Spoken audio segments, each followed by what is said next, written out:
വൻകിട ഹോട്ടലുകളിൽ ഇനി മുതൽ എല്ലാ മാസവും 1-ാം തീയതിയും മദ്യം വിളമ്പാം. അന്താരാഷ്ട്ര കോൺഫറൻസുകൾ, ബിസിനസ് സമ്മേളനങ്ങൾ, കൂടിച്ചേരലുകൾ, വിവാഹ സൽക്കാരം എന്നിവയുടെ ഭാഗമായാണ് മദ്യം വിളമ്പാൻ സാധിക്കുന്നത്. 3 സ്റ്റാർ മുതൽ മുകളിലേക്കുള്ള ഹോട്ടലുകൾ heritage grand, heritage classic, boutique ഹോട്ടലുകൾ എന്നിവയ്ക്കാണ് 1-ാം തീയതി മദ്യം വിളമ്പാൻ അനുമതി ലഭിക്കുക.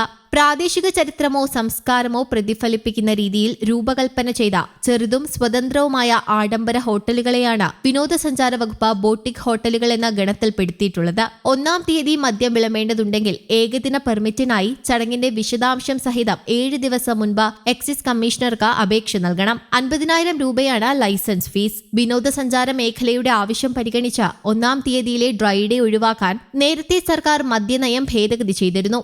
ഏപ്രിൽ 9-ന് മന്ത്രിസഭ അംഗീകരിച്ച മദ്യനയത്തിന്റെ അടിസ്ഥാനത്തിലുള്ള ചട്ടമാണ് ഇപ്പോൾ വിജ്ഞാപനം ചെയ്തത്. 1-ാം തീയതി ഒഴികെയുള്ള മറ്റ് ഡ്രൈ ഡേകളിൽ സ്പെഷ്യൽ ലൈസൻസ് അനുവദിക്കില്ല. ഇംഗ്ലീഷ് മാസം 1-ാം തീയതിയും സർക്കാർ മറ്റേതെങ്കിലും കാരണത്താൽ പ്രഖ്യാപിച്ചിട്ടുള്ള ഡ്രൈ ഡേയും ഒന്നിച്ചു വന്നാലും ഇളവ് ലഭിക്കില്ല.